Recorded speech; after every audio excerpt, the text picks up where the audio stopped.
위의 내용은 다음과 같이 올바른 한국어 문법 구조로 다시 작성할 수 있습니다. 안녕하세요. 결혼한 지 2년 만에 이혼하게 된 여자입니다.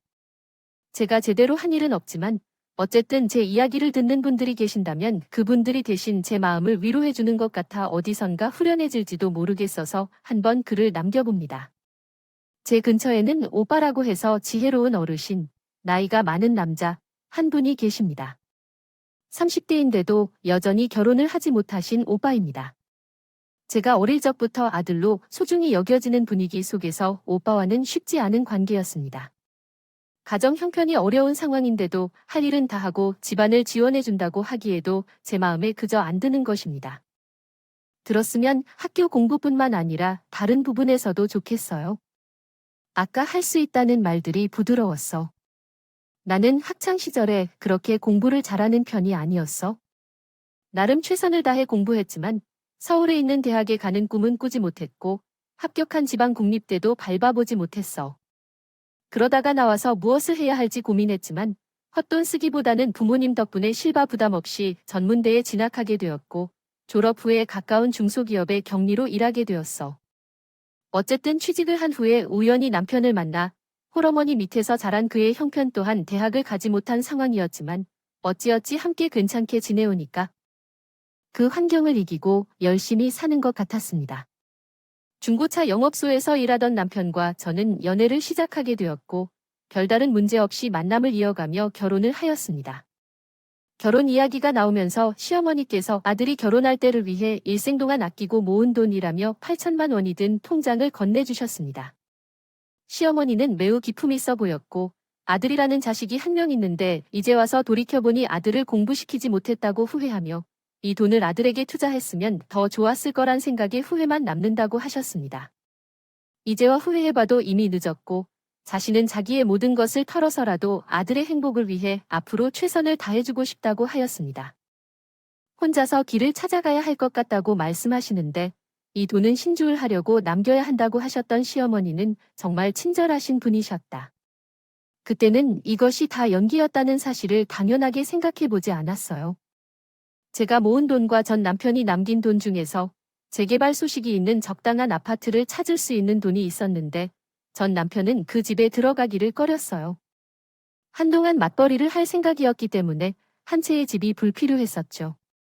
전 남편은 편한 영업사원으로서 눈이 많이 따르고 후배 양성을 해야 했기 때문에 고민스럽게 살아가고 계셨는데 이 분야에서 다시 시작하기는 어려울 것이라며 신축 아파트에 사시라고 말씀하셨습니다.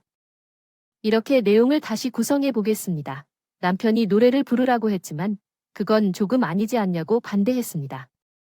그러나 남편은 자신의 수입과 직접적인 연관이 있는 창업에서 남을 설득하는 것이 더 중요하다며 영업사원으로 성공하기 위해 남들의 시선에 노출되어야 한다고 말했습니다. 그래서 결국 남편이 원하던 신축 아파트를 월세로 입주하게 되었습니다. 예식과 예단 과정에서도 남편은 남들이 집에 사는데 왜 혼수를 과시해야 하는지 물어보며 자신에게 투자해야 한다는 식으로 말했습니다. 중고차부터 외제차, 명품 시계까지 하나부터 10까지 남편이 입을 정장 상품에 투자해 오라고 했습니다. 그러나 저는 무엇을 해도 돈이 모자라 다만 역시 친정 부모님의 도움을 받아들이기가 꺼려졌습니다. 이야기를 하지 않을 수 없었습니다. 그때쯤 못 봐도 좋은 직장에 취직이 된 터라 웬일로 부모님께서 옆에 희생만 해오고 고생했는데 결혼만큼은 모자라지 않게 하지 말라고 하시며 2천만 원을 선택 지원해 주셨고요. 그런데 그러던 와중에 또 오빠의 마찰이 있었습니다. 오빠는 일단 차체인 자기를 두고 제가 먼저 결혼하게 된다는 사실부터 못마땅하게 생각하는 듯 보였고 오빠 입장에서는 자기가 장가갈 때도 부모님 지원을 받아야 하는데 사람 일이 어떻게 될지 모른다고 저한테 목돈이 들어갔을 때 만에 하나 자기가 지원을 받을 때 조금 모자랄 수도 있지 않겠냐는 말도 안 되는 이유로 반대를 해왔습니다. 오빠는 한참을 썼죠. 당장 제가 결혼을 하는 해만 해야 한다는 것을. 어느 날 아들이라는 이유만으로 지금까지 집안에서 모든 지원을 받아왔으면서도 양보하기를 거부하는 모습 때문에 너무 화가 났어요. 하지만 이번에만큼은 부모님이 저를 지지해 주셨어요. 절대 안 된다며 강하게 반대하던 오빠를 설득했지만 부모님이 제게 편히 주신다기보다 겨우 200만 원을 주셨어요.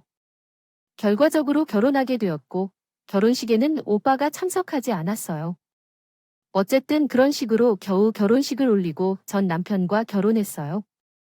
결혼식 이후로 오빠와는 거의 접촉이 없었고 부모님께서 오빠를 설득해주기 위해 1천만 원이라는 양을 주겠다고 했었죠. 아니라는 듯이 저를 보내버린 태도에 크게 실망했고 친정과 도거위원을 끈 트살아왔습니다. 명절이나 어버이날, 생신날에도 제가 일이 바쁘다는 핑계로 결혼한 내내 찾아본 적이 한 번도 없었습니다. 결혼 생활은 연애할 때와는 다르게 행복하지 않았습니다. 남편의 수입은 나쁘지 않았고 결혼할 때 마련해준 외제 차량과 명품 시계가 정말 도움이 되었던 것인지 남편의 판매 실적은 나날이 좋아지고 벌어들이는 돈도 연애할 때보다 훨씬 많아졌습니다. 그런데 왜 행복하지 못했을까요? 돈이 곧 행복의 척도라고 생각했던 제가 참 바보 같았네요. 어느 날은 남편보다 먼저 퇴근해서 집에 들어왔는데 남편이 휴대폰을 두고 나갔더라고요. 그때쯤에 남편이 늦게 집에 들어올 때가 있고 전화가 오면 베란다로 나가서 통화하는 등 미심쩍은 일들이 많아서 혹시나 하는 마음에 남편의 휴대폰을 들여다봤습니다. 다른 의심할 만한 징후는 찾을 수 없었는데 충격적인 문자를 발견하게 되었습니다.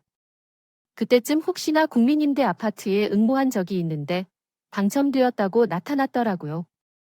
남편은 제게 떨어졌다고 말했었고 정말 손이 바들바들 떨리고 있었습니다. 그날 최근에 남편을 불러서 이것이 무엇인가 따졌어요. 남편은 야간에도 불이익이 없다고 말했지만 중요한 것은 무엇이냐며 무시하고 방으로 들어가려 했습니다. 그게 중요한 것이냐며 왜 당첨 사실을 숨겼느냐고 물었습니다. 숨겨두고 거짓말을 하다가 제게 화를 냈어요. 오히려 저한테 불만이 있더라고요. 다른 곳으로 이사해서 살고 싶지 않다는데 결혼한 지는 얼마나 됐다고 똑같은 월세를 내면서 집에 들어가서 살려는 거라고 하더라고요. 하지만 거주하기에는 적합한 곳에서 살고 있다고 방이 3개인 아름다운 아파트에서 살고 있는데 왜 화를 내고 있는지 이해가 안 된다고 하더라고요.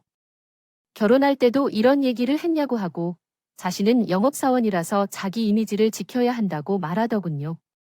그런 집에서 살면 손님들은 물론 동료들까지 자신을 비웃으며 우습게 볼 거라고 말하면서 영업일이 쉽게 보이냐고 하더라고요.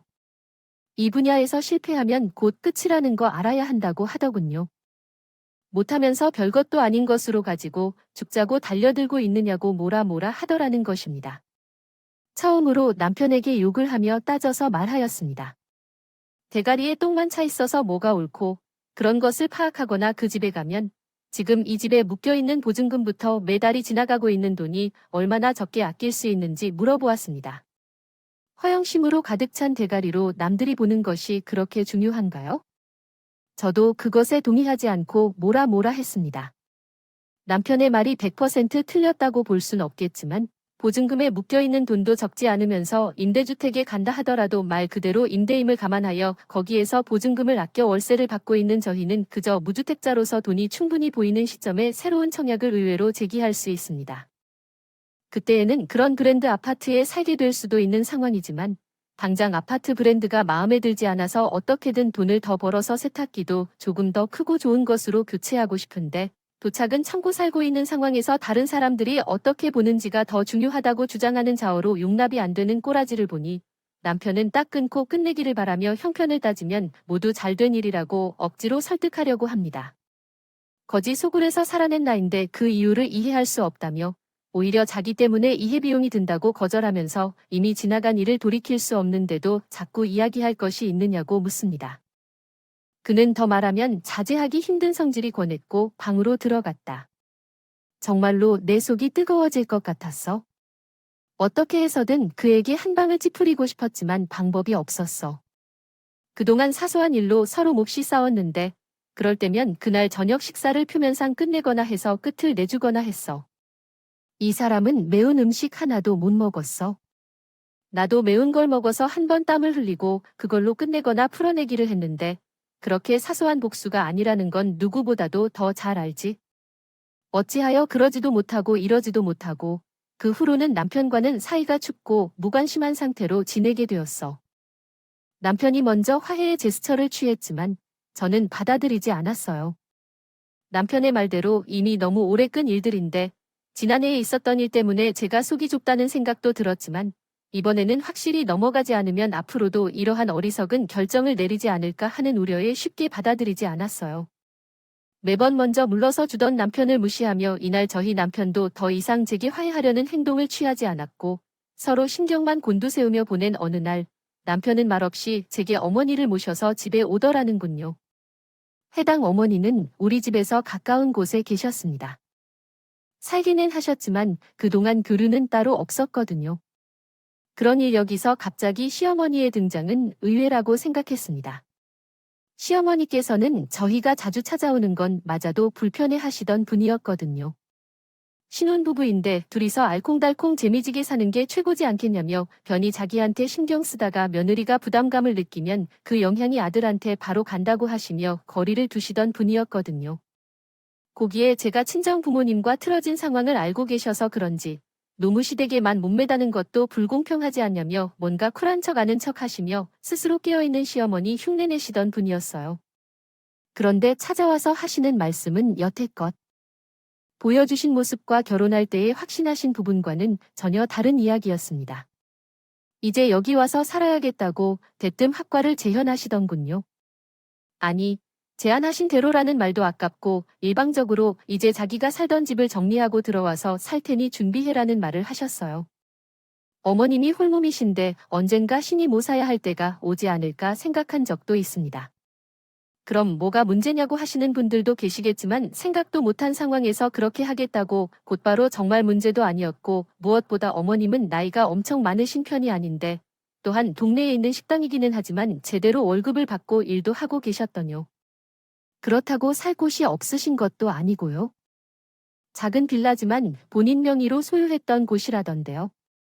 그런데 이제는 혼자 적절한 크기의 곳에서 살게 되면서 힘이 든다는 것도 이해가 되고 나도 다른 사람들이 하는 것처럼 아들과 며느리에게 효도를 받으며 살아보자는 말을 하셨다고 하더군요. 제 생각을 한번 물어보지는 않으셨는데 거의 통보와 같았습니다. 어머님께 갑자기 왜 이러느냐고 물었더니 시어머니께서는 제게 머리가 있으면 생각을 해보라고 하셨다고 하더군요. 둘이 사는데 이런 큰 집에 무엇이 필요하냐며 신혼생활을 하는 신축 아파트에서 2년을 했다면 충분히 했지 않느냐며 호통치셨다고 하더군요. 그런데 남을 한다는 말에도 요즘 젊은 사람들은 어떤 생각으로 살고 있는지 모르겠다며 너무 지나친 것 아닌가 생각했다고 저를 노렸다고 하셨어요. 하셨다고요. 결혼 전에 각자 모든 것을 다 하는 것으로 믿고 맡겼더니 우리 아들이 사람들과 함께 어렵게 벌어온 돈을 허락 없이 쓰고 있는 것 같다며 본인이 학과를 마치면 우리 집 관리도 직접 하겠다며 그렇게 말씀하셨다고요. 이 집에서 살자는 제안은 제가 아닌 남편께서 했고요. 또한 예전에 청약에 당첨된 사실을 숨기고 있었고 쓸데없이 월세를 내면서 돈을 낭비하는 것으로 제가 아닌 어머니 아들이라고 따져서 물었습니다. 남편이 중간에서 어떻게 말을 전한 건지는 모르겠지만 아무래도 그 사건을 계기로 제게 원한을 품고 시어머니에게 함부로 얘기한 것 같다고 보았습니다. 그리고 그 이후로 제가 할 생각을 하지 않는다는 듯이 말씀하셨다고요. 당신이 말하고자 하는 것을 올바르게 번역하면 다음과 같습니다. 당신은 시어머니를 한번 피해본 듯 학과를 하겠다고 했던 것은 시어머니를 존경했기 때문이었습니다. 이 집안에서는 남편과 저가 대립 중이기 때문에 자기 편을 들어줄 시어머니를 선두로 경제적 권한까지 가져가려는 의도가 분명히 드러나 보였습니다. 모시게 된다면 어머님은 혼자서 아무것도 할 수 없을 때가 오면서라고 생각했습니다. 아직 여력이 있으시지 않습니까? 집은 아직 월삼이고 둘이서 자리를 잡지 못했는데 이러한 상황에서 오시면 어려워할 것이라고 말씀드리니 자리를 잡는 것이 무엇인지 알겠어야 합니다. 그게 바로 본인에게 필요한 일이 아니겠습니까? 그는 그 이유를 구구절절히 설명하셨어요. 어차피 이제 둘 사이에 아이가 생길 것이며 손주가 태어나면 자기가 집에서 봐주고 돈은 둘이 밖에서 벌어오기만 하면 되는 일인데 그게 무엇이 어려운지 고하셨어요. 생각해보라고 자기가 결혼할 때도 늘 보탠 이유가 뭔지 한 번 더 생각해보고 아무리 생각해도 이제는 남들처럼 효도받고 살 때가 아니겠냐며 자기 들어올라 맞춰서 빈방이 나 만들어 놓으라고 재차 통보하셨는데도 돌아가셨어요.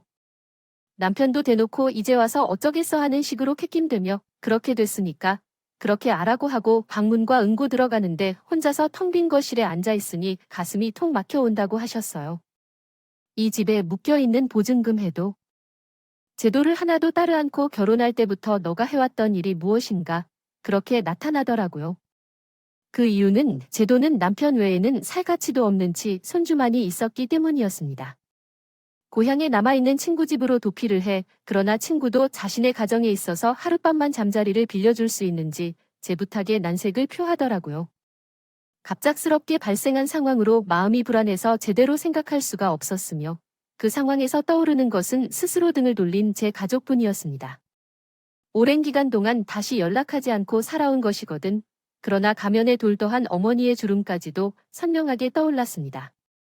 얼굴이 생각나서 그 길로 친정으로 향했습니다. 좋은 기억이 없다고 생각했는데 친정에 오니 그렇게 불안했던 마음이 순식간에 진정이 되었어요. 어머니도 근처에 살면서도 무소식으로 지내던 적과 뜬금없이 찾아온 이 일이 깜짝 놀라셨어요. 이렇게 찾아온 게 좋은 일이었던 것은 아니라는 걸 한 번에 눈치채셨나요? 무슨 일이 있냐고 저를 걱정해 주셨어요. 정말 그날은 엄마 품에 안겨서 어린애처럼 한참을 울었습니다. 그렇게 친정에서 일주일 정도 회사에 출근을 했어요. 못 가지며 모으며 전부 다 집에 있으니 회사에 매일같이 똑같은 옷을 입고 출근하는 것도 힘들었어요. 그래서 회사 일정을 설명하고 월차를 엉겁결에 남편이 출근한 지 1시간도 되지 않아 옷을 챙기러 몰래 집으로 들어왔습니다. 그런데 어쩌다 보니 짐을 싸들고 집을 나오신다고 미리 통보한 날보다는 훨씬 늦었는데 현관문을 열고 들어가니 시어머니께서 이미 방 하나에서 지금까지 다 풀어놓고 똑똑하게 자기 집인 것처럼 계시더랍니다.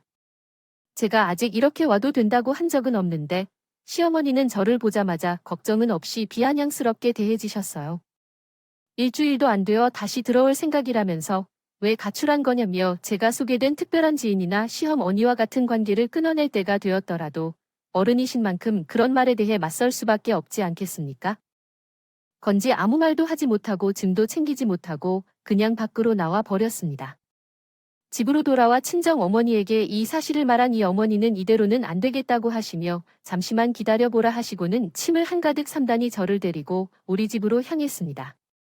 다시 문을 열고 들어가는 시어머니는 제가 혼자 다시 온 건 줄 알았는지 여기가 어디냐고 또 기어 들어오느냐고 소리 지르다가 사돈인 친정 엄마를 보고 흠칫하시더라고요. 그리고 두 사람의 무지막지한 싸움이 시작되었습니다. 시어머니께서 부인이 여기는 무슨 일로 오셨나 먼저 말을 꺼내셨는데 어머니는 한순간도 주지 않고 시어머니를 향해 널금하게 촉촉하니 딸이랑 같이 살러 왔다는 대답을 하셨더군요. 시어머니는 무슨 말인가 하는 표정으로 웃어서 아무 말도 하지 않고 친정어머니만 바라보고 있었습니다. 그러자 어머니께서 말씀을 이끌어내셨어요. 사부인께서 아들과 함께 살려 들어오셨나요? 저도 같은 이유로 여기 와 있는 거죠. 라고 말씀하시며 시어머니가 짐을 풀어놓은 방으로 싸우시며 짐을 풀기 시작했습니다. 그러자 사부인은 혼자 작은 방에서 지내도 되지 않을까요 하며 웃는 말을 했습니다. 서로 눈치만 보며 시작된 두 사람의 갈등은 점점 커져서 결국 발싸움으로 번져버렸습니다. 그렇게 큰 소리가 나는 가운데 현관문 비밀번호 입력음이 울리는 소리가 났습니다. 나는 남편이 들어오자마자 상황을 설명도 듣지 않고 시어머니 옆에 가서 자신의 엄마 편을 들었다. 나와 친정엄마가 시어머니를 압도하고 있다고 해도 남자인 남편이 나타나서 언성을 높인다면 상황이 또 변화하기 시작했다. 우리 쪽에서 이 집에서의 공헌이 무엇인지 묻고 보증금도 자기들의 돈이라며 나에게 아무것도 없이 이 집에 얹혀 사는 주제에 대한 실질적인 과장으로 인한 일에 대한 토로를 하는 말에도 그때까지 참아온 열이 확히 오르더라도 나는 물러나고 있던 작은 방으로 달려갔다. 그리고 제가 결혼했을 때 선물 받은 명품 시계를 꺼내 바닥에 던져 아주 크게 파손시켰다. 정장도 홀령권에서 가위로 다 자른 표시를 받으며 아버지께서 오셨습니다. 따라온 남편은 박살난 시계를 보며 제 멱살을 잡았습니다. 얼마나 비싼 시계이든 함께한 시간이 중요한데 시계 하나가 박살났다는 사실이 함께한 시간을 대변하는 것이란 생각이 들더군요. 멱살을 잡힌 제 상황을 보고 친정어머니도 눈이 뒤집혀서 남편을 향해 달려들었지만 그에겐 자신의 힘으로 대응하기 어려웠습니다. 어머니는 곧바로 내동댕이를 찾으러 나가셨고 저는 머리채까지 잡혀 밖으로 끌려 나오는 와중에 현관문이 다시 열리는 소리가 들렸습니다. 어머니가 연락을 받고 퇴근한 뒤 곧장 친정아버지와 함께 여기로 오셔서 사태를 해결하셨습니다. 친정아버지는 혼자 오신 것이 아니었고 저와 연을 끄는 오빠도 함께 왔습니다. 문이 열리고 난 뒤의 상황은 정말 의외였습니다. 남편이 붙들려 있는 모습에서 풀어내려고 했는데 오빠가 앞뒤를 가리지 않고 남편에게 직접 달려들었다. 공부만 하던 산드라는 취미로 유도를 하던 남편을 이길 만큼만 모았고 몇 차례에 걸쳐서 내동댕이를 쳤으며 바닥에 넘어지는 소리도 크게 들리게 되었다. 결국 남편에게 악착같이 달려들어 뒤늦게 합류한 친정아버지까지도 가세해야 했다. 운동을 하던 남편이지만 구두를 떨치는 것도 어려웠다. 본래 등지고 사는 가족들도 이 정도까지 해주는 것을 보니 나도 용기를 얻을 수밖에 없었다. 두 사람을 분리하려고 노력하던 중에 남편 앞으로 다가가서 뺨을 한 대 때렸다. 얼마나 세게 때렸는지 제 손조차 필 정도였다. 씩씩함을 느끼면서 한 달에 150번 정도는 스스로 용기를 내어버린 산드라는 어머니의 모습을 떠올리며 버려가는 힘이었다. 혼자 잘 먹고 잘 사겠다며 소리를 질렀어요. 시어머니한테 돌을 살았다는 소리가 아니라 물건을 가져가려고 온 거라고 했어요. 이렇게 할 거니까 아들에게 잔뜩 더 받으며 여생을 즐기려고 하고 나갔습니다. 바깥으로 나와서 주차장에 있는 남편의 차가 보이자 구둣발로 차를 몇 번 더 찍고 나왔습니다. 차가 왜 그렇게 비싼지 흠집이 나고 유리가 깨지는 것은 국산차와 같다더라고요. 부모님도 부모님이지만 저를 엄청 싫어하는 줄만 알았던 오빠가 만신창이가 된 모습을 보고 나니 우물이 저절로 나온다더라고요. 오빠가 말로는 남편이 첫인상부터 좋지 않아서 결혼을 막고 싶다는 마음으로 그런 말을 했던 거래요. 오해가 있다면 풀어야 할 것이다. 그동안 제게 사과를 해왔어요. 오빠가 다니는 회사의 법무팀 인맥 덕분에 솜씨 좋은 이훈 변호사를 소개받게 되었고 재판 과정에서 안 됐던 파탄의 원인이 된 남편으로부터 위자료를 청구받을 수 있었습니다. 님 기간이 짧아 재산 분할이 안 된다는 말을 들었는데 저가 맞벌이 하면서 벌어온 돈과 재산을 늘리기 위해 기원 부분을 인정받아 아파트 보증금으로 묶여있는 돈과 저축한 금액의 30%를 받게 되었습니다. 남편이 벌이 얇았다고 흔들어 외벌이로 브랜드 아파트의 월세와 외제차 유지비를 감당하기 힘들어졌는지 다시 시어머니가 살던 작은 빌라로 이사 갔다고 합니다. 고기에 아내를 이들게 패터는 안 좋은 소문이 돌기 시작하더니 남편이 결혼 전에 이야기한 대로 남들이 보는 눈이 있어서 그랬나 이 지역에서는 더 이상 장사하기 힘든 정도가 되어 결국 시어머니가 혼자 살던 작은 빌라까지 정리해서 더 작은 지역으로 이사를 가게 되었다는 소식까지 들었습니다. 정말 바람이라도 살짝 불어도 날아갈 것 같은 생님인 오빠가 남편에게 달려들었던 생각을 하면 아직도 고맙기도 하고 웃음도 나고 하네요. 남편은 말 그대로 남의 편일 뿐이고 오직 제 편을 들어주는 건 아무리 미워도 제가 속밖에 없다는 생각이 듭니다. 저도 아픔을 극복하고 일어나 얼마 전에 새로운 직장을 구하게 되었고 이제 가족들과 함께 새로운 출발을 준비하고 있습니다. 댓글로라도 제 전 남편을 욕한다든가 한번 시원하게 털어놨으면 좋겠어요. 해주시고 앞으로 저에게도 좋은 일과 좋은 만남이 있기를 바라주신다면 참으로 감사하겠습니다. 이만 사연을 마치도록 하겠습니다.